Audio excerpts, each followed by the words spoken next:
Hey everybody, Greg here. I've got something you might be interested in. I am building a Lego town in my garage.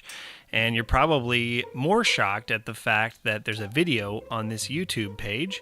But here it is. Probably most of our followers are people who are fans of The Adventures of Tex and Diego. The rest of them may be podcast listeners. Anyways, I thought those people who like that stuff might like to see the Lego town I'm working on. Started with just a 4x8 sheet of MDF, and I built some little legs for it and put it in the garage, and then I started measuring, and we are basing this whole town off of the modular buildings. I've been collecting them since the start. I don't have any more room for them, so what better thing to do with them than make an actual village? So we've got the modular buildings. I'm kind of measuring out, figuring out how to lay this out. I've got Lego roads. We're trying to figure out how to fit the roads in. Solution I came up with was actually to cut the roads, because the roads all have 6 studs on either side of the road. And when I did all my measurements, I was like, I do not have enough room for this extra 6 studs. It looks good, so it does make for some irregularly lengthed pieces where I have to custom cut a piece of road to fit. So I laid out the roads. I dropped in the buildings. Obviously, the buildings can all move. We can rearrange them from time to time. I've got room for, I think, 7 extra modular buildings, so it's got room to expand.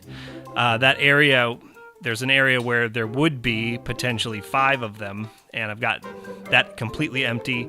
I've dropped in the old Octane gas station to fill that up, and I've got the carnival there right now, just temporarily to fill that space. But what I did with the center blocks is that they're 2.5 base plates long. It requires that you split up one of the sets that are able to split. So the pet shop, for instance, had a pet shop and a house, and they could break apart. So that's what I've got in the middle of our block right now. The other set that can break apart is one of the earlier ones. It's like the grocer. The other fun thing is that I've got some of the light sets from Bling Bling Brick for these, and I'm going to continue to expand on that as we move forward. So I've drilled through the table and attached them all underneath, and we'll do that in the future. I want to do some more light posts and get all the other light sets for these so the whole city can be electrified. Out on the other end of town, I've got my old cargo train.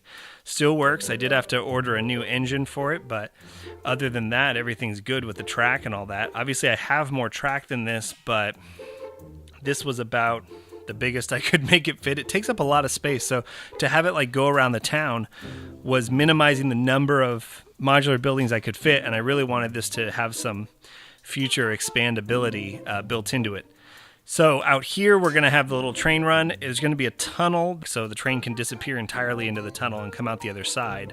And so there'll be like a little mountainy cliff thing where that is. And on top of that, we're going to put the haunted house so that when you look down the long main road, the haunted house is up on a hill at the end. So hopefully that's good.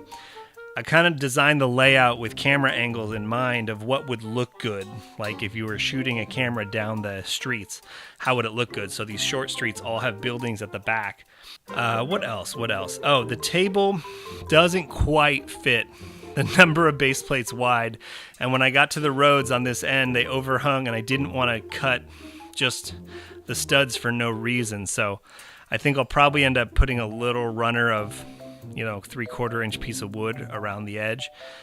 And I might put a couple other of my older town sets in this square in the middle temporarily just to fill it out while we're waiting for more modular sets to come out. So tell me what you think in the comments. I'll be just posting updates as I make progress. And then once we get done with kind of the initial build out, then we'll be kind of thinking about how we can improve it, or little scenes to add. Or another thing I would like to do is like seasonal, like get some white Legos and put snow on all the buildings during the winter. I've got one of the little I've got the holiday train that can run around a track during the winter.